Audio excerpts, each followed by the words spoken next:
Secret warriors के last episode के अंदर हमने देखा था कि हाइड्रा के सारे लोग लॉन्ग विंटर के बेस के ऊपर पहुंचते हैं, जहां उनको पता चलता है कि वहां से सारे के सारे लोग जा चुके हैं। लेकिन वहां पे ओरायन जो कि लिवायथन का लीडर है इस वक्त, वो उनके लिए एक मैसेज छोड़ के जाता है और वो इस मैसेज में बेसिकली उनके साथ एक मीटिंग फिक्स करना चाह रहा है ताकि वो और हाइड्रा मिलकर अपने डिफरेंसेस को थोड़े टाइम के लिए रोक सकें और वो दूसरी चीज़ों के ऊपर फोकस कर सकें। और वहीं से हमने दूसरी तरफ देखा कि निक फ्यूरी जो है यहाँ पे कॉन्टेसा का पर्दाफाश कर देते हैं और वो उससे आखिरी मुलाकात कर आ जाते हैं। यहीं पे हमने देखा कि सीक्रेट वॉरियर्स अभी भी सेबेस्टियन को लाना चाह रहे हैं, लेकिन निक फ्यूरी ने उसको वापसी लाने से साफ मना कर दिया है। अब आगे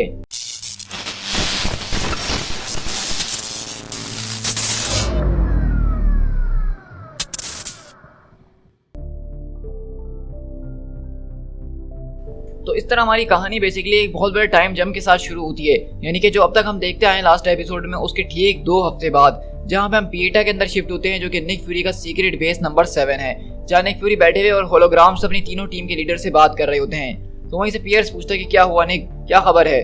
तो कहते हैं कि वही हुआ पियर्स जो हमें सूट करता है, मतलब डेविल जाग चुका है और उसने इस बात को डिसाइड कर लिया है कि वो दोज़ख के दरवाजे अब तोड़ के बाहर निकलेगा। और इस तरह हम लोग यहाँ से द क्राउन के ऊपर शिफ्ट होते हैं जो कि हाइड्रा का फाइनेंशियल हब है कायोटो के अंदर, यहाँ से 10 दिन पहले। और इस तरह हम देखते हैं कि बेसिकली स्ट्रकर ने उनके साथ जो मीटिंग का प्लान बनाया था वो डिसाइड कर ली है और अब हम देख रहे हैं कि लिवायथन के लोग यहाँ पे आ रहे होते हैं। तो स्ट्रकर बोलता है कि वो लोग यहाँ पहुंच चुके हैं। तो क्रैकन बोलता है कि मैं कॉन्फ्रेंस को तैयार कर लेता हूँ बैरन, क्योंकि वो अपने साथ 3 लोगों को लेकर आ रहे हैं। क्या तुम्हें अभी तक पता चला है कि उनमें से कौन कौन है। तो कहता है कि ओरायन ऑफ कोर्स उसके अंदर होगा और इस तरह, और मैं इस बात ओरायन तो उसमें होगा ही शामिल, और मैं इस बात को भी अस्यूम करके चल सकता हूँ कि वहाँ पे वो ट्रेडर भी शामिल होगा जिसने हमसे गद्दारी करी है, लेकिन वो तीसरा कौन हो सकता है। तो क्रैकन बोलता है कि वो मगडान हो सकता है। तो कहता है कि वसीली डेसियाफ। तो कहता है हाँ बिल्कुल वही। तो इसे स्ट्रकर बोलता है कि वो दोनों डेसियाफ और यूराव, ओ माय गॉड कितने साल बीत चुके हैं, याददाश्त मिट चुकी है, लेकिन ये सब एक साथ आज हम लोग फिर मिलने वाले हैं एक ही कमरे के अंदर। Today we are young man again. लेकिन इस सारी कहानी से हम लोग एक हॉस्पिटल के अंदर शिफ्ट होते हैं 2 साल पहले, और इस कहानी के ऊपर आप अपनी नजरें बहुत ज्यादा गौर से जमाइएगा, जहां हम देखते हैं कि एक हॉस्पिटल बेड के अंदर एक आदमी बीमार पड़ा हुआ होता है और वहां पे एक आदमी उसके पास आके बोलता है कि हेलो ओल्ड फ्रेंड। तो वहीं से वो खांसते हुए बोलता है बहुत बुरी हालत में, आखिरकार तुमने मुझे ढूंढा कैसे। तो कहता है कि ये मेरे लिए बहुत आसान था क्योंकि मैं जानता हूँ कि मैं किसको तलाश कर रहा था। तो वहीं से वो खांसते हुए दोबारा बोलता है कि मुझे इस बात का कोई अफसोस नहीं है जो मैंने आज तक करा है। तो कहता है कि इसको बचा के रखो अपने लिए, मैं यहाँ पे तुम्हारे कन्फेशन के लिए नहीं आया हूँ। मैं लास्ट वीक तुम्हारे लंदन वाले घर के अंदर गया था, मैं वहाँ पे तुम्हें तलाश करने के लिए गया था, तुमसे मिलने के लिए गया था, लेकिन तुम तो मुझे वहाँ नहीं मिले, उसके बजाय मुझे ये मिल गया। और हम देखते हैं कि बेसिकली वो वहाँ से उसको एक जर्नल निकाल के दिखाता है जिसके ऊपर क्रैकन लिखा होता है। और वहीं पर अगले पल उस आदमी की आंखें खुलती है और कहता है कि नहीं, ये आखिरकार तुम्हें कहाँ से मिल गई, ये मैं तुम्हें नहीं दे सकता हूँ, ये मुझे दे दो वरना मैं तुम्हें जान से मार डालूंगा। तो वहीं से वो कहता है कि मुझे धमकाने की हिम्मत नहीं करो, तुम यहाँ पे बैठ के कुछ नहीं कर सकते हो क्योंकि तुम कुछ भी नहीं हो। ऑल्दो मैं इस बात को जरूर एडमिट करना चाहूंगा कि जिस रूम के अंदर जहाँ पे डेंजरस आदमी मौजूद हुआ करते थे, उस पूरे रूम के अंदर मुझे सिर्फ तुम्हारा ही डर हुआ करता था, and for good reasons it seems. मेरे पास इस तरह की चीजों के लिए हमेशा से एक सेंस मौजूद था, the black hearts of evil man.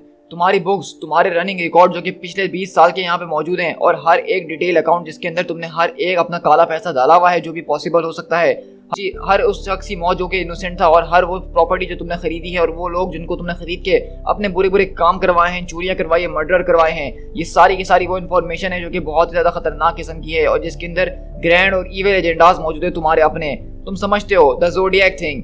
क्या मैं इस बात पे विश्वास कर लूं कि मैं इस वक्त जिसकी डायरी को पढ़ रहा हूं, ये सारे के सारे काम उसी इंसान ने करे जो कि इस वक्त मेरे सामने है, बिल्कुल हार्मलेस, फ्रेल और एक मरती हुई कंडीशन के अंदर, या फिर ये एक बिल्कुल ही अलग पर्सन है जिसका नाम द क्रैकन था। तो आपको याद होगा कि हमने पिछले एपिसोड के अंदर देखा था कि यहाँ पे क्रैकन जो है वो पिछले पास्ट में आके 5 साल पहले बैरन स्ट्रकर को बताता है कि वो बीमार है और वो बहुत जल्द मरने वाला है। तो उसी के 3 साल बाद, यानी हम देख रहे हैं अपनी प्रेजेंट स्टोरी से 2 साल पहले, कि क्रैकन दरअसल एक हॉस्पिटल में पड़ा था, बिल्कुल मरने के करीब था, और वहां पे एक आदमी आके उसका पूरा का पूरा राज फाश कर देता है। अब ये आदमी कौन है इसके बारे में अभी कुछ भी नहीं बताया गया है, लेकिन हम यहाँ से देखते हैं कि वहां से वो आदमी उसका हेलमेट उठाता है और कहता है जिससे कोई फर्क नहीं पड़ता कि मैं तुम्हें मानूं या ना मानूं, लेकिन अब जैसे कि तुम्हारी चीजें मेरे हाथ लग चुकी है तो मैं इनको अपने पर्पस के लिए इस्तेमाल कर सकता हूं। तो क्रैकन बोलता है कि नहीं, तुम ये नहीं करने वाले हो। ओह यस, इसके अंदर तो वाकई में बहुत ग्रेट शक्तियां हैं। और इस तरह हम देखते हैं कि जैसे ही वो इंसान क्रैकन का हेलमेट वहां पे पहनता है तो अचानक वो अगले पर ट्रांसफॉर्म होना शुरू होता है, उसके ऊपर पूरा एक आर्मर आ जाता है जिस तरह क्रैकन का आर्मर है, और वो कहता है ऐसा लग रहा है कि मैं जैसे कि कोई नया ही इंसान बन गया हूँ, ऐसा लग रहा है कि मैं कंप्लीटली एक नए पर्सोना के अंदर आ चुका हूँ, मेरा फेस, मेरी वॉइस, सब कुछ चेंज हो रहा है, the vision of the world जो है वो मेरे सामने बिल्कुल साफ तरीके से मुझे नजर आ रहा है। तुम आखिरकार ये सब कर क्यों रहे हो, तुम्हारा क्या मकसद है। तो वहीं से हम देखते हैं कि वो बोलता है मैं तो बस वही कर रहा हूँ जो क्रैकन करता है, मतलब दूसरों की मदद करना, उनको वो बनाने में जो वो बनना चाहते हैं। और इसी तरह हम देखते हैं कि वहीं पे अगले पल वो इंसान जो है उस मशीन को बंद कर देता है और वहां पे जो ओरिजिनल क्रैकन होता है उसकी जान चले जाती है। तो हमारे सामने यहाँ पे एक बहुत ही बड़ी चीज इन्होंने दिखा दी है। तो इसका मकसद यहाँ पे यह है कि बेसिकली ओरिजिनल क्रैकन जिसके ऊपर बैरन वॉन स्ट्रकर अपनी जान से भी ज्यादा विश्वास करता है, वो पिछले 2 साल पहले ही मर चुका है और उसकी जगह किसी और ने ले ली। और इतने टाइम से हाइड्रा के अंदर बैरन वॉन स्ट्रकर के साथ वही क्रैकन मौजूद है। और इसलिए और अब यहाँ से कहानी कहाँ जाएगी अब ये बस आप इमेजिन ही कर सकते हैं। और इस तरह हम लोग द क्राउन के अंदर शिफ्ट होते हैं, जहाँ पे हम देखते हैं कि ओरायन जो है यहाँ पे आता है इन लोगों से मीटिंग करने के लिए। और वहीं पे हम देखते हैं कि यहाँ पे इनके साथ कॉन्टेसा भी आई हुई होती है। और इस तरह हम देखते हैं कि बैरन बोलता है कि वेलकम। तो कॉन्टेसा बोलती है कि ओ माय गॉड, क्योंकि हम देखते हैं कि पीछे से वहाँ पे मैडम हाइड्रा आ रही होती है यानी कि वाइपर, और वो कहती है कि मुझसे डरने की बिल्कुल भी जरूरत नहीं है और ना ही चिंता करने की जरूरत है डियर। मैं तुम पे बिल्कुल भी गुस्सा नहीं हूँ कि तुमने मुझे जान से मार डाला। इनफैक्ट मैं तो तुम्हारी शुक्रगुजार हूँ कि तुमने मुझे मारा, तो तभी मैं जाके आज ऐसी बन पाई हूँ। तो इसे कॉन्टेसा बोलती है क्या तुमने अपनी शक्ल शीशे के अंदर देखी है? कहती है कि परहैप्स मैं ये फेवर तुम्हारे ऊपर जरूर लौटाऊंगी, लेकिन मैं इसी बात की ख्वाहिश करती हूँ कि जब तुम मरो तो अच्छे से मरो। लेकिन हम देखते हैं कि वहीं से गॉर्गन बोलता है हम यहाँ पे कोई भी खेल तमाशे करने के लिए नहीं आए हैं। तो स्ट्रकर बोलता है कि बिल्कुल ये ठीक कह रहा है, चलो हम अपनी मीटिंग की शुरुआत करते हैं। और इस तरह हम देखते हैं कि वहाँ पे ये सब एक साथ टेबल के ऊपर बैठते हैं, जहाँ पे हम देख सकते हैं हाइफ जो कि मॉन्स्टर शक्ल वाला है, वाइपर यानी कि मैडम हाइड्रा, ओरायन, मैगेडॉन, कॉन्टेसा, क्रैकन, गॉर्गन और बैरन वॉन स्ट्रकर मौजूद हैं। तो वहीं से ओरायन बोलता है कि बताओ हम इसकी शुरुआत कहाँ से करें? तो वहीं से बैरन बोलता है कि तुमने ही इस मीटिंग को अरेंज कराया वसीली, तुम ही थे जो कि टर्म्स एंड कंडीशंस के बारे में बात करना चाहता था हाइड्रा और लेवाइथन के बीच, तो तुम ही शुरुआत क्यों नहीं करते हो? तो वहीं से वो बोलता है कि क्या तुम बिल्कुल ठीक हो वोल्फगैंग, क्योंकि तुम काफी ज्यादा इंपेशेंट और वरीड लग रहे हो। अब तुम्हें चिंता करने की कोई भी जरूरत नहीं है। मैं मानता हूँ कि मैं काफी टाइम तक सो रहा था और मैंने एक सपना भी देखा। मैंने सपने में देखा कि हम दोनों एक साथ हो चुके हैं और उसके जरिए हमें एक बहुत बड़ा फायदा हो रहा है, ऐसा स्ट्रक्चर जो कि हम दोनों को प्रॉफिट दे सकता है। तो वहीं से हम देखते हैं कि गौरव खड़ा होता है दोबारा और बोलता है कि बस बहुत हो गया, अपने टर्म्स हमारे साथ शेयर करो वरना यहाँ से उठ के दफा हो जाओ। वेरी वेल, ये रही मेरी ऑफर जो है सब सर्वियंस तुम्हारी of course, but don't worry, तुम अपने ट्रूप्स के सामने सारे के सारे हुक्म चला पाओगे, तुम अपने लोगों के ऊपर उनके जोर चला पाओगे ताकि तुम्हारी इंपॉर्टेंस कायम रहे, ताकि तुम्हारे लोग के बीच तुम्हारा रुतबा और तुम्हारा प्राइड वैसे का वैसा ही रहे और तुम्हारे ऊपर कोई भी आंच ना आ सके। लेकिन मैं चाहता हूँ इसके अलावा तुम सिर्फ मेरी बात मानोगे, तुम अपनी तरफ से कोई ऑर्डर खुद से ना ले पाओगे और तुम्हें सिर्फ मेरी से ही हर चीज पूछी करनी होगी तब तक जब तक तुम जिंदा हो। वहीं से बैरन वॉन स्ट्रकर बोलता है कि मुझे तुम्हें जान से मार देना चाहिए था। तो कहता है कि तुमने कोशिश तो करी थी बैरन। स्ट्रकर खड़ा होकर कहता है कि हाँ तुम बिल्कुल ठीक कह रहे हो कि मैंने कोशिश करी थी और मैं तब तक नहीं रुकने वाला हूँ जब तक मैं तुम्हारी हड्डियों से अपने दांत ना साफ कर लूं, गॉर्गन।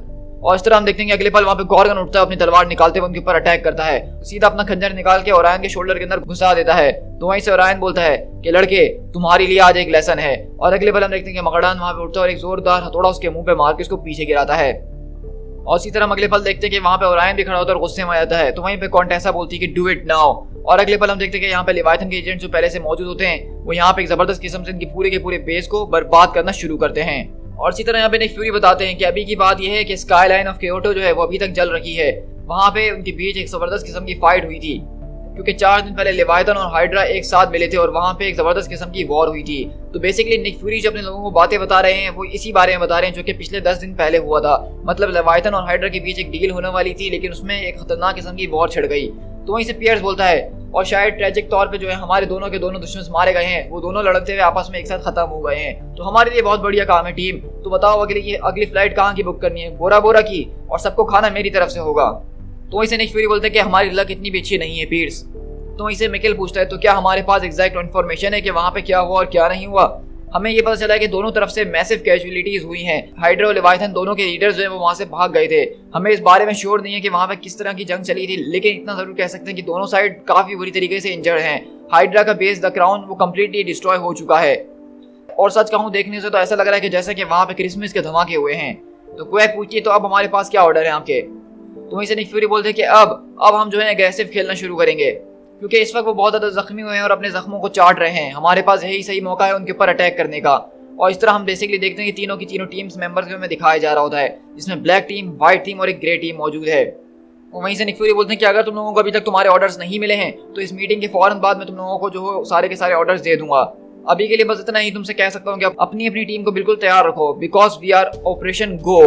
और अब तुम लोगों का वक्त शुरू हो चुका है। Best of luck and don't let me down. और इस तरह हम देखते हैं कि निक फ्यूरी वहां से अपना होलोग्राफ बंद कर देते हैं और इसी तरह हम यहाँ से प्रोविडेंस के अंदर शिफ्ट होते हैं, जहाँ पे क्वेक निक फ्यूरी से बातें कर रही थी।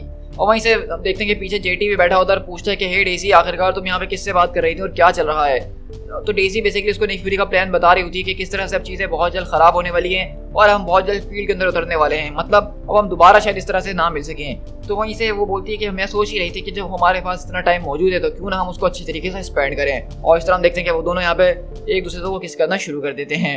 यहाँ से मेटली के अंदर शिफ्ट होते हैं पिएटा के अंदर, जहाँ पे निक फ्यूरी अपने कुछ करीबी लोगों के साथ बैठे होते हैं एक राउंड टेबल के ऊपर, जहाँ पे वो बोलते हैं निक फ्यूरी, डम डम गैरेट प्रोफेसर, ये तुम लोगों का आखिरी चांस है यहाँ से जाने का। आखिरकार तुमने हमें इतने लंबे तक प्रिपेयर किस चीज़ के लिए करा है, हर चीज़ बिल्कुल सिस्टम के मुताबिक चल रही है, क्या तुम अब आखिरी मोमेंट्स में आके हमसे ऐसे सवाल करोगे निकोलस।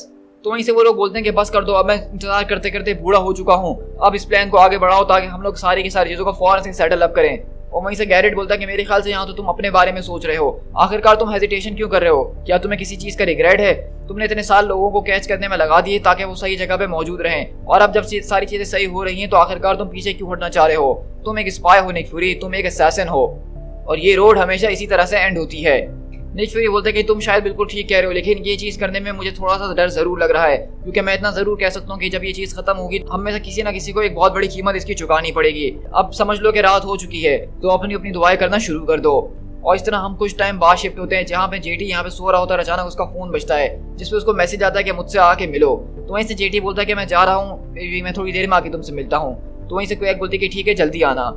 और इस तरह हम 20 मिनट के बाद शिफ्ट होते हैं एक ब्लैक एटलस बार के अंदर, जहाँ पे जेटी आके किसी इंसान से मिलता है और वो पूछता है कि तुम्हें क्या चाहिए। तो कहता है कि हमेशा की तरह मुझे पूरी की पूरी स्टोरी बताओ मिस्टर जेम्स। देखो ये चीज़ें जब खत्म हो जाएंगी तो मैं तुमसे एक वादा चाहता हूँ कि तुम इन सब के बीच उस लड़की को छोड़ दोगे, उस लड़की को कोई नहीं छुएगा। तो वहीं से वो शख्स बोलता है मैं बिल्कुल मर्सीफुल हूँ, तुम मुझसे ये उम्मीद कर सकते हो।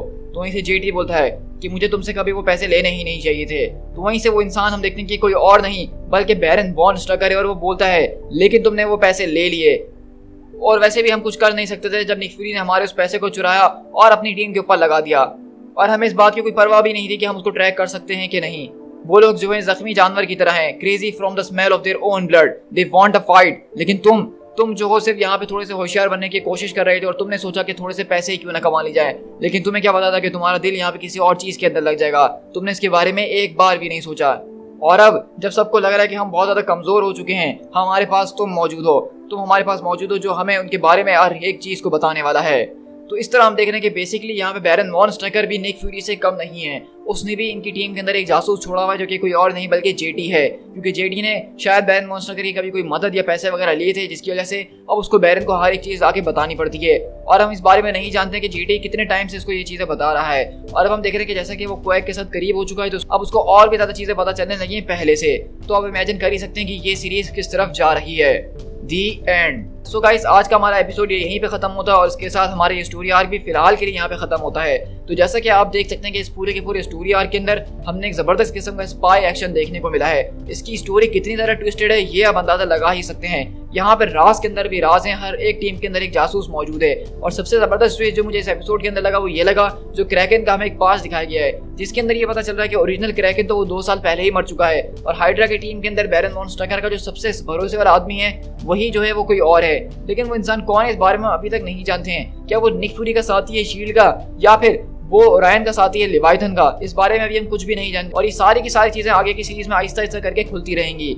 लेकिन अब सीरीज की अच्छी खासी स्टोरी बिल्ड हो चुकी है, और आगे हम अच्छा खासा एक्शन देखने वाले हैं कि निक फ्यूरी ने अपनी सारी की सारी टीम को तैयार कर दी उनसे लड़ने के लिए। बैरन वॉन स्ट्रकर वो एक तरफ जो है वहाँ पे लिवाइथन से भी लड़ रहा है, और उसको अब शील्ड से भी लड़ना पड़ेगा।